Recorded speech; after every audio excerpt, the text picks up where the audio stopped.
God, to save us from the tiniest small talk in the world, it is Richard Gill. Let me dial him in.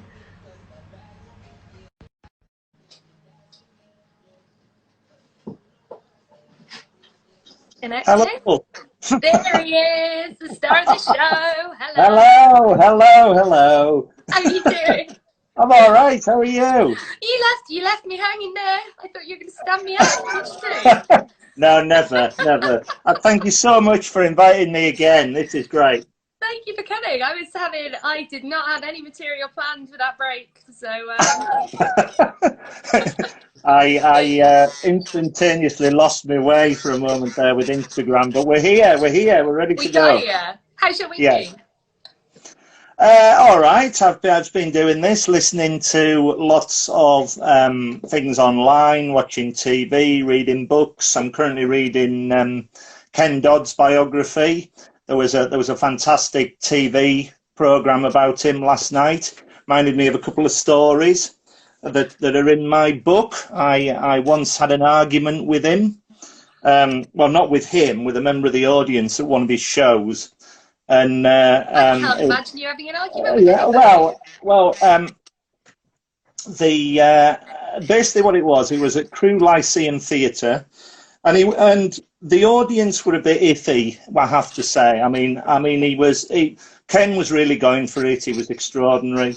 And after the first half, I was there with my friend. My friend said, "Oh, this is great, but So he bounded on second half, and he wanted to know what the newspaper was in Crewe. Well, I'd lived there for about 2 months. I was only there on a work placement for about 6 months. And I yelled out, half cut from the third row, "It's the Crewe Chronicle, Ken." And two old women behind me went, "No, no, no, no, no, it's not the Chronicle, it's the Mail." And I turned round to them. I went, "No, no, no, it's the Crewe Chronicle. It's not the Crewe Mail. It's the Crewe Chronicle." This went on for about 5 minutes, and actually stopped this. It actually stopped his flow of jokes, and he couldn't stop laughing. And he looked at me and he said, "Good evening, sir. Where are you from?" I said, "Well, my hometown's Carlisle." And he said, "Oh, great." He said, "I'll see you there on Sunday night. I'm playing there." And at the end of the night, he walked off after using me as a dummy in the audience for the second half, which really went up a gear, and gave me a thumbs up, which I've never forgotten. So I sort of like helped him with his audience. But what a funny man he was. He was just Who was literally. right, though? I've got to know. Was it the Chronicle or the Mail? It was the Crewe Chronicle, because they were both free, but I discovered I was the one. The Chronicle was the one I was paying for, Crewe newsagent next door to where I live. But it was by the by. He was prepared to watch. Say again. You were paying for your newspaper. You're on the right side of history. Exactly. Yes, indeed. Yes. So, we are here again to talk about my book and blog, Rich Comic Life. It's extraordinary roller coaster of a blog, and really that's taken off. As I said last week, I've seen it must be 800 comedians now. There's over 600 in the book. And there's about 400 online, nearly 500 on the blog, and it's just describing my experiences of watching them over a period of something like 45 years, nearly most of my life. So, but the big thing, as we said last week as well, was that not only have I seen the big stars, but I also support the up and coming talent as well. So, yeah. How did you decide who to leave out of the book then?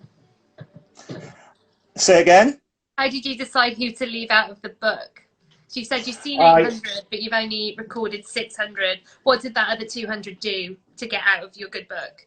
No, there's 630 are in the book, which go from mid-70s, 1974 to 2017.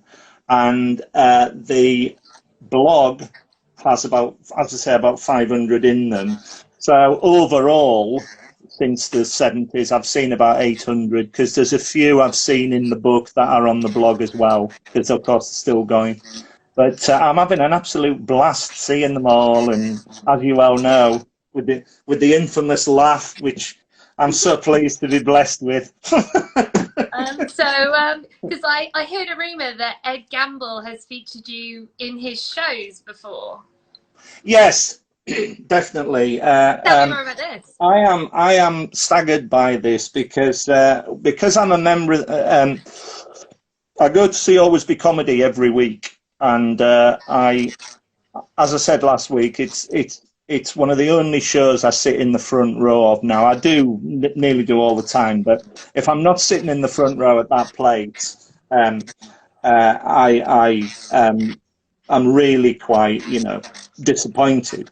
So I'm sitting there, and Ed Gamble walks on, and he goes, "Oh, hello, Rich." He said, "How are you?" He said, "Didn't I see you at last year's Edinburgh Fringe?" I said, "Yes, you did. Why do you ask?" He said, "Well, you're normally welded to that chair in the front row." And but he said, but the other great comment he said to me was, when I read your blog, Rich, online, he said, you have so much praise for comedians. He said, I read it, and as I read it, I thought I was the greatest comedian that ever lived.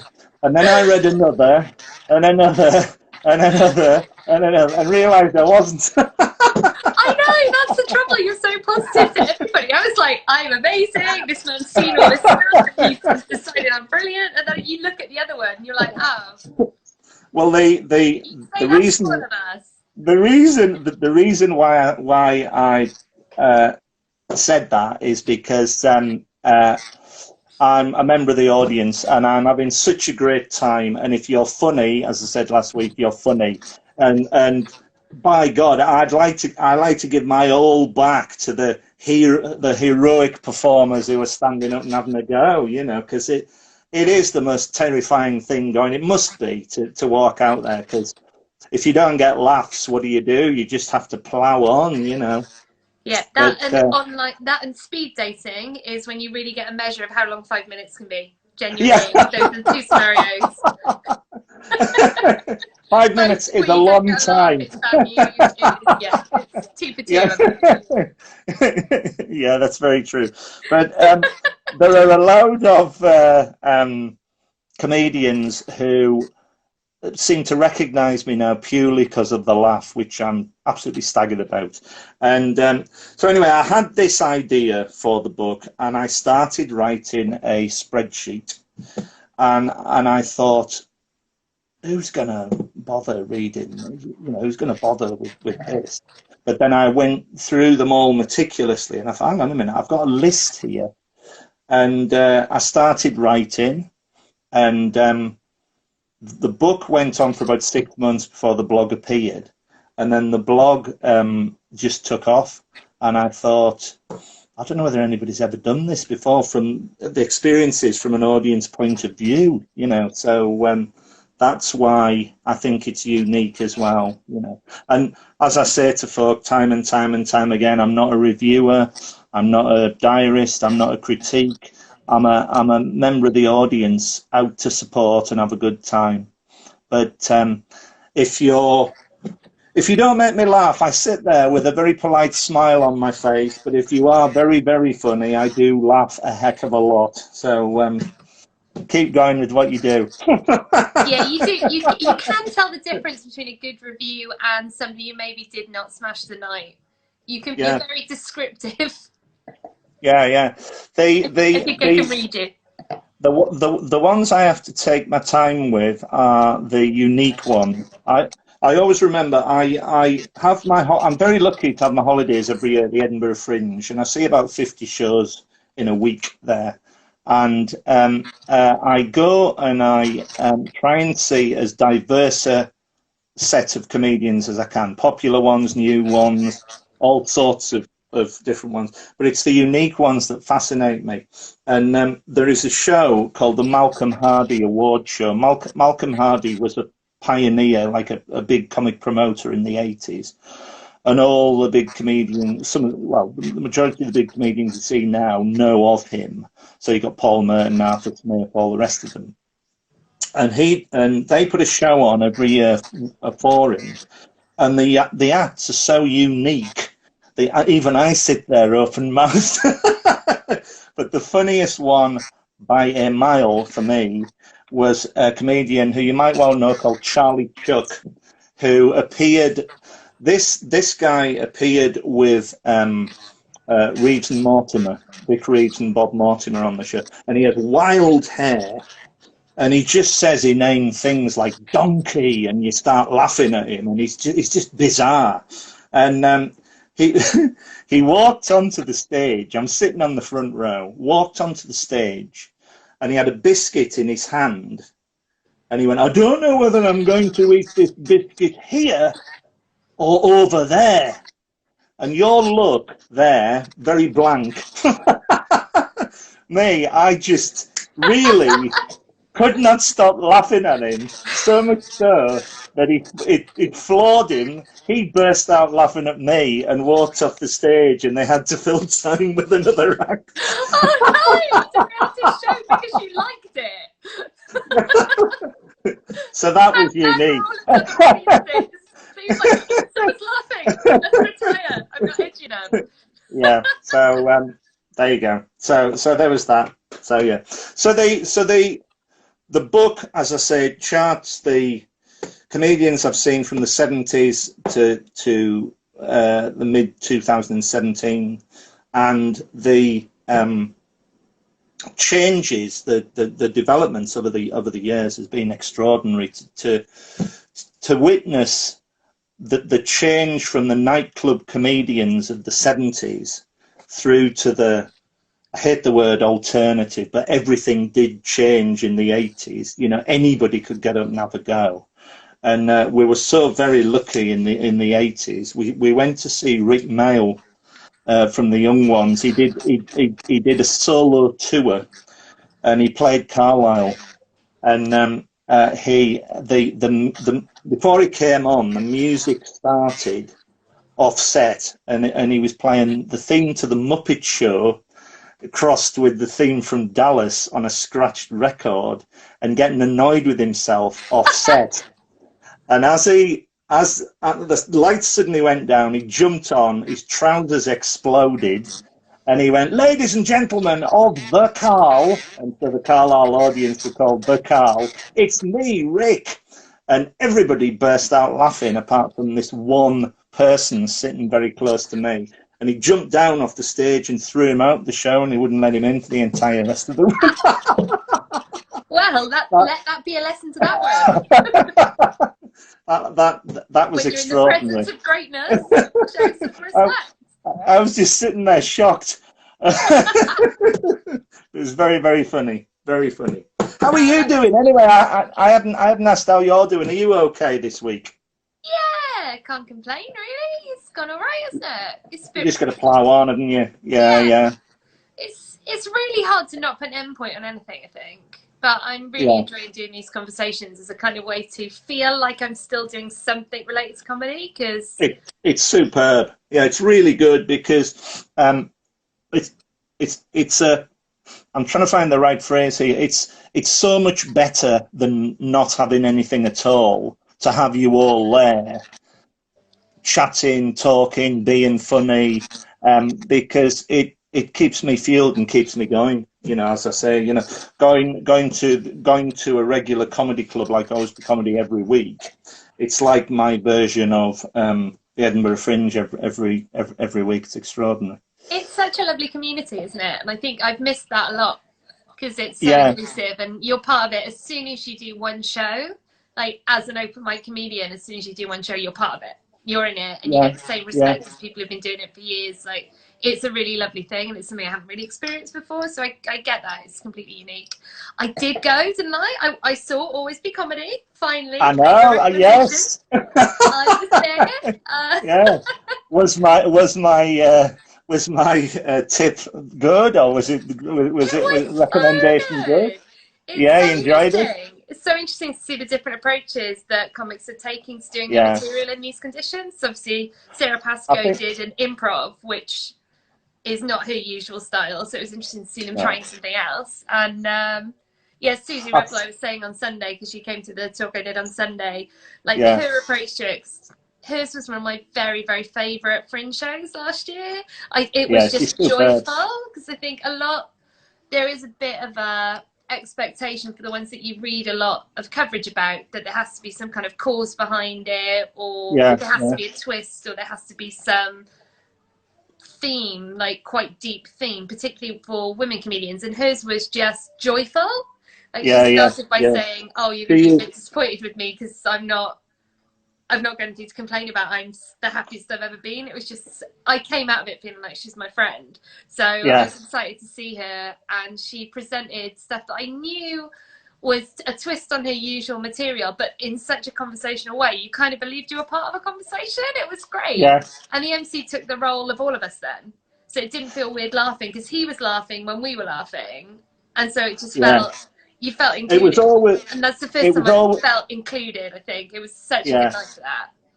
It was always, is it going to work with no laughs? And I think it does, because what they're trying to do, and I think this is a classic example for a lot of the online comedy shows that I see. They try and experiment with different formats of it. So you've got one act doing improv, one act doing impersonations, one act chatting, one act doing a sketch, and it works really well. But live, it's extraordinary, absolutely extraordinary, because it's the atmosphere in the room that makes it. It's just, you mentioned joy. It's so much joy. And the free comedy night, I have to mention Birdies again, because I started going along to that, and I thought to myself, oh, this is okay. But you're so right. The comedians are so supportive of everybody else, and I became part of that, sitting in the audience. And of course, the resident compere, Brendan, my favourite ever Birdies night was when it was packed out, and I arrived late, and I had to sit on stage with him, and we were like a double act sitting there, because he's going, have you heard this joke, Richard? Yes, try the other one, do the other one. and we were fueling each other, and I thought, this is fantastic, this is great, and the audience were laughing, and I thought, well, to be part of it's fantastic, And as I said last week, when I told him a story about the Edinburgh Fringe having a go at stand up, that was terrifying, but I don't know how you do it. But I'm happy to stand up or sit near the front now. I was never very confident knowing you'd sit at the back with me laugh, but no, now I don't know. Well, you need it. Sometimes it's all you can hear, and that is fine, because otherwise it would just be crickets. So there is a class. There's so many stories I've got about my laugh. One involves Victoria Wood. I went to see Acorn Antiques with a friend of mine. They did the musical in the West End, and Julie Walters was Mrs. Overall in it. It was a fantastic character. She didn't appear until. I look young, but I'm old enough to remember it. Don't be misled by my forehead. It's the Fringe. Yeah, and she, the character in the show didn't appear till the start of the second half, and she walked on in all the gear with a plate of macaroons and started singing a song about Ozzy Osbourne, and I was sitting in the front. I nearly had a heart attack, laughing. And it was a live show, a live performance, and she stopped the show because she was laughing so hard. She went to the back of the stage, laughed so hard. The rest of the cast were on stage laughing away. She came up to me, she looked at me, she said, "You're really getting this, aren't you, sir?" Which made me laugh even more, and carried on. I managed to get through it. Now, about a month. It's brilliant. Now, about a month or so later, she she signed a book. She wrote her autobiography and signed a book. And I met her And I told her that story, and she's writing away and smiling away, and shut the book and handed me the book. And she wrote in the book, "To Richard, many thanks for making me laugh, Julie Watson." Oh, that's so nice. So that's unique. I think she is probably our greatest comic actress as opposed to a comedian. I think she can do absolutely anything. That Two Soup sketch on Victoria Wood is up there with Four Candles and Mastermind from the Two Ronnies. You need to start sharing this stuff on your page, because these kind of things, these are all in the book. I know, but we need to know, but like just these bits that you remember, like that little bit from Acorn Antique. You need to share it. So like comedians like me who haven't seen it, God knows we all need to be inspired so we don't all come out of this with an hour fringe show about the coronavirus. Like, we need to see You need to handpick certain moments of comedy and start sharing them. Save us from ourselves. You yeah. About that. I don't want to see 49 shows about it and perform one. It's all on you. So, well, okay, all right. I'll be writing your shows for you next. Just start, if you think of something like that, just start sharing it with us, please. Help us. Yeah. Help us learn. Well, they're all going in the book. But, going back to Ken Dodd, they had on the TV last night. There was a big documentary about him, and the gag after gag after gag after gag format is extraordinary if you can do it really, really well. Now, he was famous for having 5-6 hour shows. He would start at 7 o'clock. Oh, you need to say goodbye to Andrew Tulip. He's got a night class and he hasn't finished. All right, goodbye, Andrew Tulip. Enjoy your night class, whatever it is. Come back and tell us. Thanks for tuning in. I have no answer for that. Anyway, Ken Dodd was famous for doing these 5-6 hour shows, and we saw him in Carlisle. That's a long time, isn't it? How this was a major thing I was going to come on to. How do you remember all your material? Because that is extraordinary for me. How much do you think was improvised?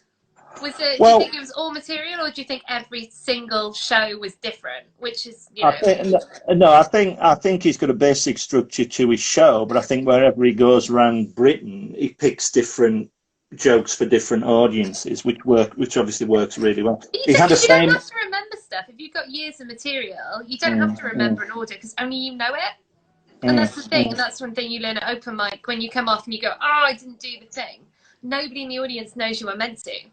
So you can, as long as you keep very, very cool, you can get away with doing some completely unplanned. But because Mark Watson's doing another marathon show on Friday night, he does. Yeah. Did you ever go to any of his long shows? I might well do that. I couldn't get into the Edinburgh ones because they were always sold out. So I might well brave the room. 24 hours. I did the full 26 hours last year.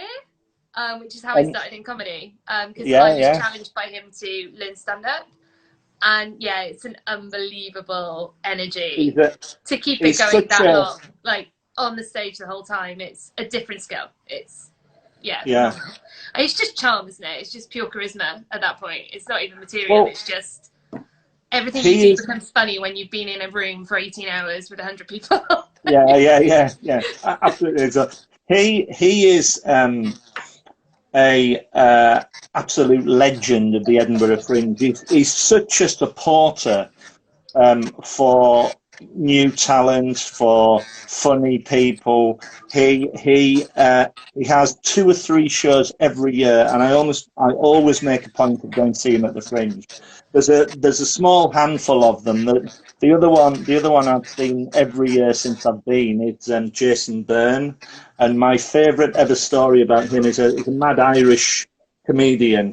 My favourite story about him was I was sitting in the packed audience at the Assembly Hall, waiting for him to start, and he did 20 minutes of riotous material, as is his wont, and a woman was late for the show next to me, and she came in and sat down next to me, and as she walked down to the seat, he stopped the show, got her, put her up on the stage. She had to stand on the stage whilst he reversed the show entirely for her because she missed the show. It was the most incredible thing I've ever seen. Even the audience participation, just rewind. And I thought, this guy's amazing. And every single year we go, there's always some new unique thing he does. He once appeared as a Miley Cyrus and started a show actually on a wrecking ball, which was extraordinary. I've seen this, yeah. Yeah, he is amazing. He is incredible. And he sells out every year. Every year he does it. But of course, that's a wonderful thing about the Fringe. You've got so many venues. So do you plan it before you, like, compete before you go? Yeah. It's like does anything ever catch your eye when you're up there? Like, how much of it is planned and how much of it is in the moment making a decision? How much do you care about flyers and stuff, for example? As someone who's thinking about whether or not I should buy flyers for next year, do you pay attention? I would say about 75% of it is planned. When I get the Fringe programme, it's like the Christmas Radio Times, and I go around it and I circle it. I've got a spreadsheet, and I absolutely love it. And that's June, and they still keep adding shows and things. But of course, there's a comedian called Andrew Ryan, and he was championing a new comedian who was doing Best of the Fest, and I went to see him. And they both appeared on the stage. They were very funny. Andrew Ryan's a very funny Irishman again. And after the show, he was at the bottom of the famous steps that you walk down from the theatre, flyering for his mate so he could go to so he could go to his show. And that is wonderful because the support is extraordinary for it. So it's just a magical, wonderful thing to be part of. It really is, even if you're just watching it like me. Yeah, I went for a weekend last year and it wasn't enough. Basically, I went with my poor friend who said she wanted to experience Fringe, but didn't want to experience it as somebody who loves comedy. So when I showed her my 6 tickets for 6 back-to-back hours, she was like... No, the second day I did by myself, I was like, I feel like you've had enough. Yeah, I would have about half an hour free in a day between shows. And after the week, I'd need another holiday to get over the Fringe. So it's worth flyering then? Oh, definitely. Yeah. The more publicity you can do, the better it is. Obviously, for your act, it always works. Mind you, I remember there was one comedian who will remain nameless, and I went up there with a friend of mine who. No, that's not how this works. We name well, names, I don't think he's going anymore. His name was. Well, wait till you hear the story. His name was Chris Durkin. Okay, and he had a show called Easily Distracted, and I'd never heard of him. And my mate said who was writing a review said, I have to go and see him. Can we go along? So we went, and sitting in the crowd was me and my friend and a drunken Scotsman in the front row. And Chris Durkin bounded on, "Hello, everybody, lovely to see you." Oh, and only realised there was 3 people there. And he said, "Look," he said, "please," he said, "I'm going to buy you all a drink. Thank you so much for coming along. It's so good of you to come along. There's so many shows to go and see. Thanks for going to see mine." And the drunken Scotsman in the front row went, "No, I've paid me £6. I want the act." What? So he wasn't going to do the show? He had to perform it. He wasn't going to perform the show because there was only 3 people. But this Scotsman, "No, I've paid me £6. I want to see the act," and he had to do it. Get free every day and perform every day. Come on. If he only had 2 people in there, you know, what's the point of that? But buy him a drink, get drunk, then do the show. Yeah. But it doesn't matter if there's 1 person in there. That 1 person wants to see you, you know. So it's extraordinary. They'll have heard of you from somewhere, you know. So do it. Have you seen Maureen Younger? Oh, I love her. Mind you, I've only ever seen her once. I saw her at Up the Creek Comedy Club, and she is no holds barred. She just rips an audience apart. Well, I But guess I went to see one of her shows, and it was a little bit quieter, but she was better for it, I think. You yeah, really yeah, felt like you were, it was a really, really nice experience. So I was at the yeah. front for it in that way that you do. You She kind of fill the front rows. And yeah, she teased me a little bit because I listened to their podcast, but it was so good. I wanted to see it a second time, but it clashed with all my days. I would have seen it again. She was phenomenal. I she recommend it is for like everybody. she is like a Proper club caliber charismatic performer. Like yeah, you could see yeah. her cutting through a stag party. Like, it Very much was so, yeah, yeah. You can see them starting off and then them hitting a height, and then it comes back down again right at the end. But when they're rolling, it's the most wonderful thing to see. You're like, my God, can I sit hear that again, again, again? So it makes you want to go and see him again. it's like My yeah. a friend of mine, whenever I go to the comedy, he says to me, he said, "I've seen all this before. I've seen their act before. I've seen their act before." And I'm thinking, well, you know, they have a new show, and that new show will go. There is a story about a comedian. I actually wasn't there for this, but I saw the comedian on the Thursday night, and he was fine. He was going really well. He was really funny. And I went with another friend of mine.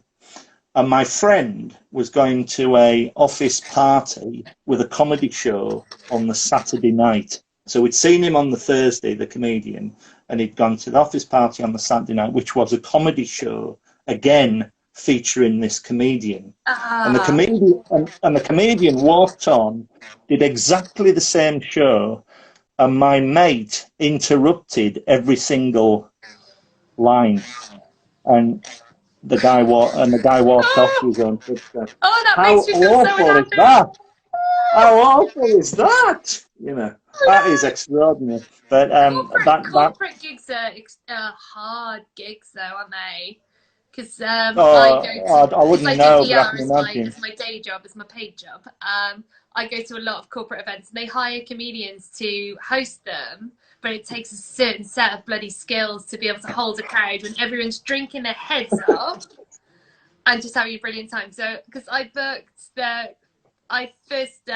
a fan of Mark Watson for years and years and years. I booked him for a corporate gig that I put on, and it was like my first proper decision I was allowed to make in my first ever PR job. They wouldn't let me touch anything. And I was like, why don't we get a comedian? They're like, you can organise that. Like giving a child the stirring stew and you're baking a cake. Like give her a job, she'll manage doing something. And he absolutely brought the house down. It was because he picked a loads of people in the room and improv around them, but unbelievable set. The next year, it was a small room in a low ceiling room. The next year, because it had gone so well, they wanted to book another comedian. And I booked John Richardson because I just booked comedians that I loved, but I didn't consider that it was a huge room and very drunk people, and he's quite a quiet comedian. And I remember sitting there and I wanted to go around to every single guest and go, you need to start listening to him. Because I just didn't think people were laughing enough, but I just felt so responsible because I booked him.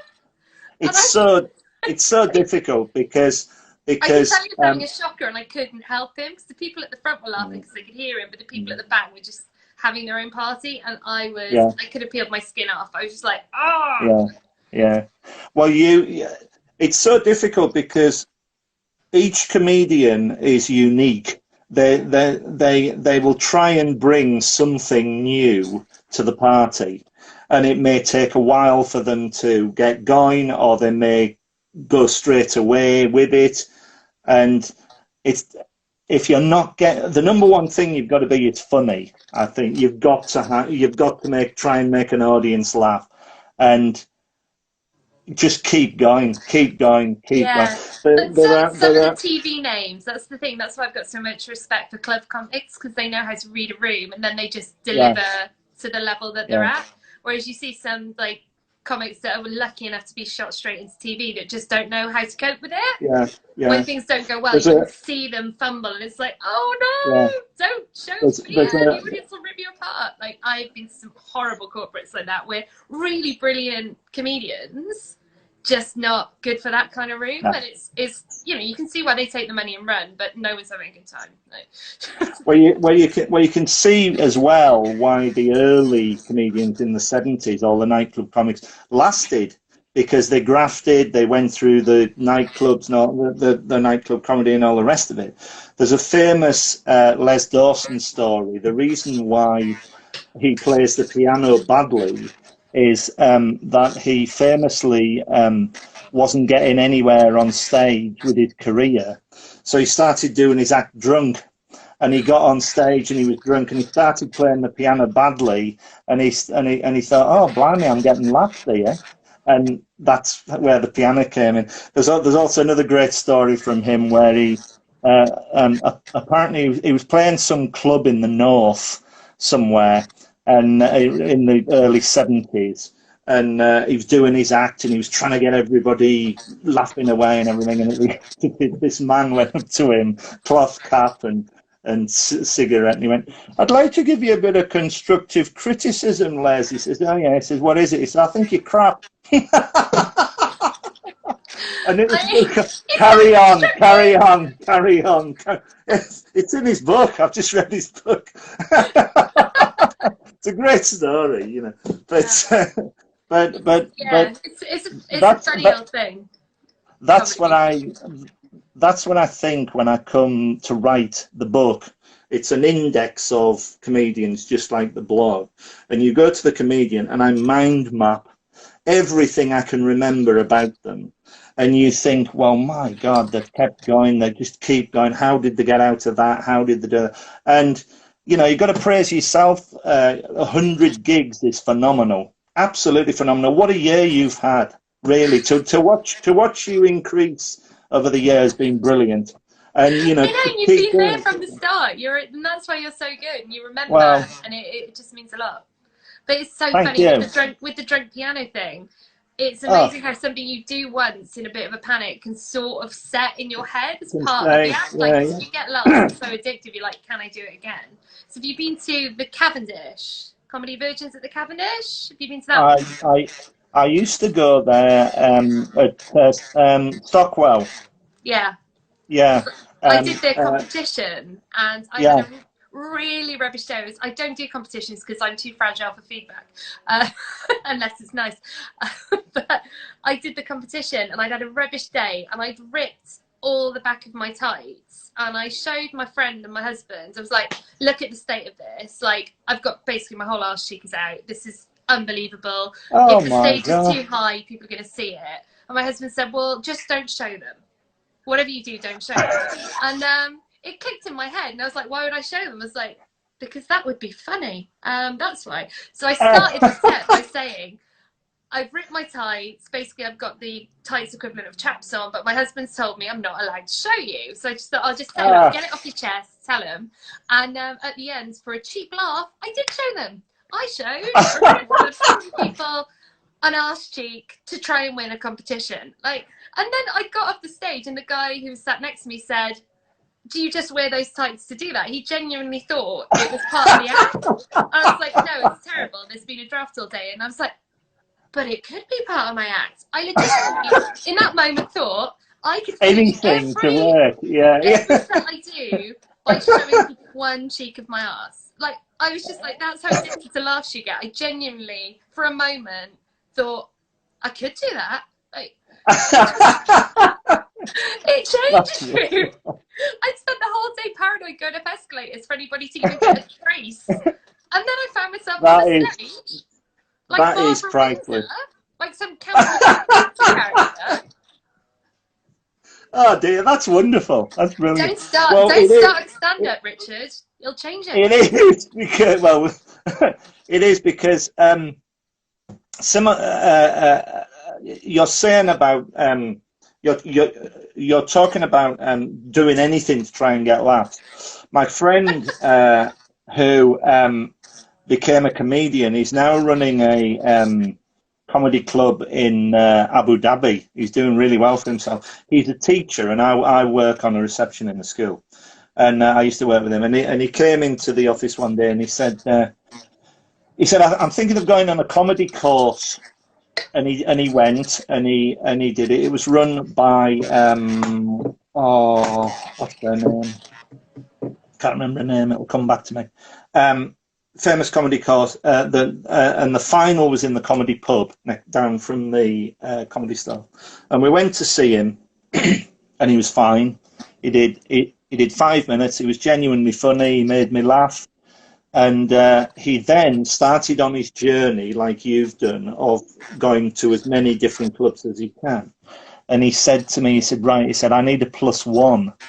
And I didn't know what that was. It's like you have to you have to go along with somebody to support you. Now I do it off my own steam. I know, you're great. But I saw this. Like, he's my brother. Yeah, thank you very much. But this was grating because I saw his act. It must have been 20 times, and I knew what he'd written. He wouldn't change any of it. And I thought to myself, oh my God, if I hear the joke one more about the saucepans, I'll go mad. But I'm sitting there. Did it work every time, though? Should you changed it? Did it work every time? Did it work? Well, because I laughed so loud, he kept it in. He kept it was your fault. You were giving him false positive. But there you go. So obviously I'm doing. Tell us the joke.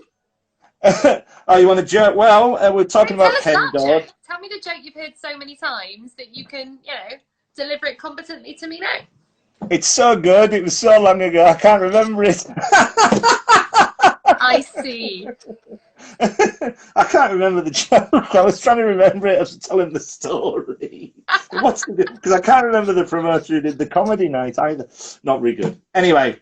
So what do you think of this sort of more alternative comedy? So things like Mighty Boosh, Noel Fielding, the slightly more like eccentric, experiential. Does that float your boat? I love it. If it's well written, well done. It's great. I love the Mighty Boosh. I love Reeves and Mortimer. I absolutely love Reeves. We went to see Vic Reeves' Big Night Out in 1990 in Manchester, and Channel 4 just started showing the series, and I was flicking the channels, and I came across this, and I thought, what the hell is this? And I wasn't laughing, but I stayed with it. And you got all the big famous characters and everything. And Vic Reeves' Big Night Out had a character called Les on it, who was a scientist, the bald-headed man who was a scientist who looked a bit dim. And we went to see the live show in Manchester, and there must have been, it was packed out, absolutely packed out. There wasn't a seat there. And this character, Les, in his white scientific coat, walked on, looked very dim at the audience. He had a fishing rod in his hand, and he walked on, climbed a ladder, and at the top of the ladder, live on stage, he started fishing for loaves of bread. And the audience were in absolute uproar, and I thought, this is extraordinary. So it's the bizarreness and the uniqueness of it, and it carries on from Mighty Boosh were there at the same time, Noel Fielding and like the Fast Show, like the Fast shows. But the Fast Show, I'd never seen the Fast Show on TV, and I went to see the Fast Show live, and I couldn't stop laughing at Colin Hunt, the office worker who told all the terrible jokes, who wore glasses. And I thought, yeah. But Christopher Allen about sketch versus stand-up, because they're two very different disciplines. So if you can make it work on stage, it's a skill in itself, isn't it? But what did you think of them bringing back Little Britain? Because you watched the Big Night In, didn't you, last week? Because I think Smack the Pony was saying to Fiona feels still relevant now, but that feels very of its time. So I was a bit, I wasn't sure if that was going to translate very well to I think with something like Comic Relief, which I've supported for years. What is good about it is that the comedians are willing to bring back very popular characters. Catherine Tate was amazing. Oh, I Catherine thought that Tate was Catherine Tate amazing. Tate sketch was so good. I love the trip. I thought they were brilliant. I love Dawn French. She's hilarious. The Vicar of Dibley. I've always loved that woman. She's so good. But the 5-10 minute sketches, what do? You've got to cram in as much as you can, I suppose, to make the audience reminisce and to a better time and all the rest of it, because of the situations that we're living in. It's an interesting question, because do you keep flogging a dead horse? You know, all the great situation comedies are only 2 series: Fawlty Towers, The Office, Phoenix Nights, you know, to name a 3. They were classic series. But do you keep going, or do you say no more? And I've got a lot of admiration for folk with big ideas who just say, no, we can't keep flogging this, and then they move on to something new, you know, and it works really well. You know, if the comedian or the writer are talented, then it'll show whatever you do. So yeah. Because I never really got Little Britain. My mum thought it was hilarious, but I didn't get it. It wasn't my kind of thing. Yeah. I didn't meet him, but I saw David Williams going into a bookshop with his mum, and he's a bit stuffy, you know. I thought, I don't get this, and it's going warm. back. I like things that are warm, like Father Ted. Yeah, very warm much characters. Vicar of Dibley. I was worried about Vicar of Dibley because that's such an ensemble piece. And a couple of the main characters have now, sadly, the actors that played them have died. And it's like, I didn't like the idea of the vicar without Alice, because Dawn French is amazing. Yeah. So I was excited about it. It was like, it just wouldn't, I just didn't know if it would feel the same. I can see why they brought that character back, because she's brilliant and reassuring. And well, we saw French and Saunders on the final tour, and I was sitting in a row, really looking forward to it. It was like a rehash of everything they'd done before, but it was live on stage. And what I wasn't expecting was how much audience participation from Dawn French there was. Because, of course, there I was with a bag of chocolate, and she came down and went, "Can I have this, sweetheart?" and took it. Next, all of them. No! You say no to Dawn French. Give Dawn French your chocolate. That is not true. No, she took it. But she, for me, she has this ability, as I was saying last week, she's one of the select few who are very, very warm, like Eric Morecambe, Tommy Cooper, Les Dawson, who don't have to do anything and just pull a face and are funny. You know, and that's through work, through years of experience at the comedy game, and also being a superb actress. I really enjoyed that Cornwall thing she did, the Trouble with Maggie Cole, the drama thing. It was a drama comedy thing, but it was a perfect vehicle for her. It was very easy watching TV, and yeah, I love her. Absolutely love her. Jennifer Saunders as well. Yeah. She has got better and better and better over the years. And her daughter, B.T. Edney, who is one of Birthday Girls, who are a superb sketch troupe. I didn't know that. There's 3. They're really good.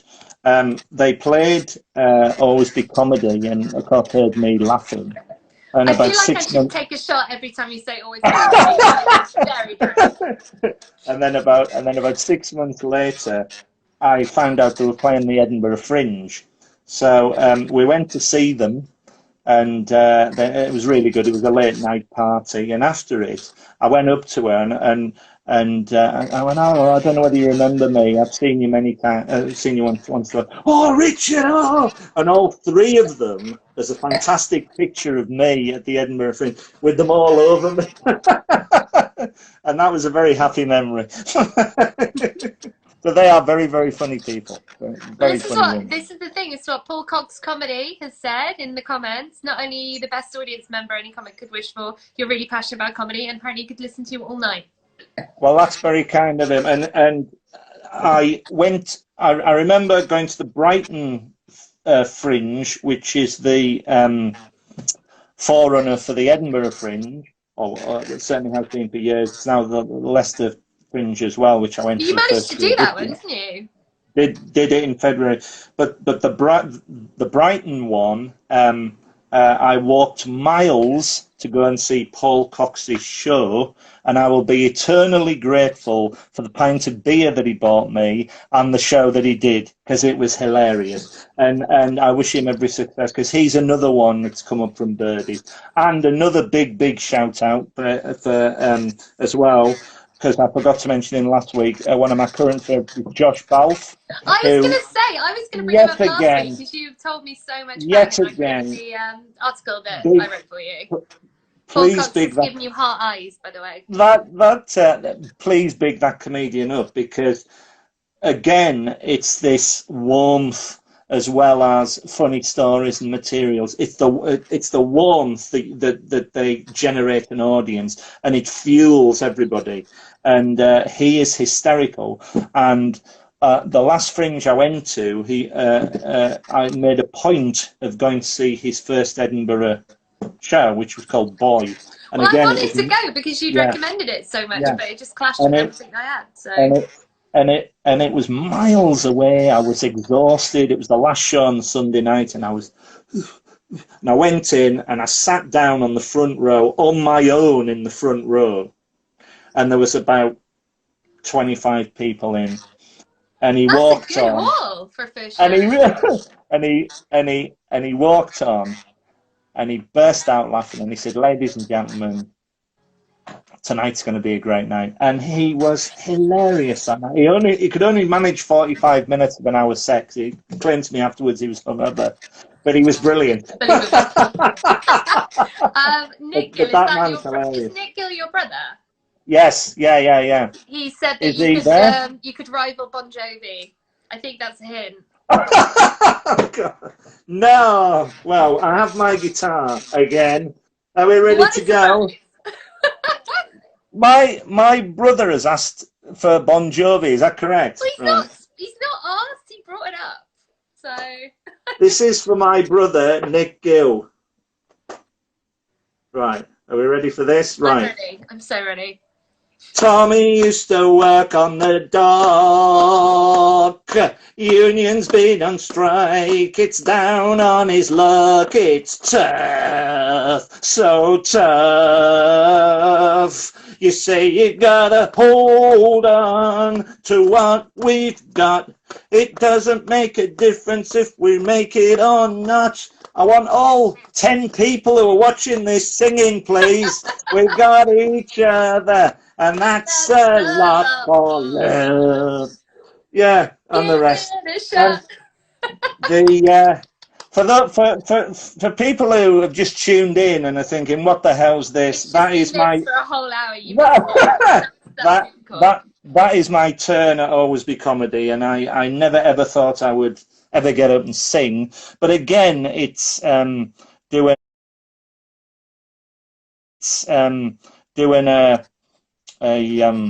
nobody left. Everyone enjoyed it. Oh, we've got more. We've got one more. But again, it's the warmth in the room, and having James Gill there, the compere, who I said last week is the best compere I've ever seen, because he's so warm and he's so passionate about his audience. And of course, he's made me do this many a time. You know.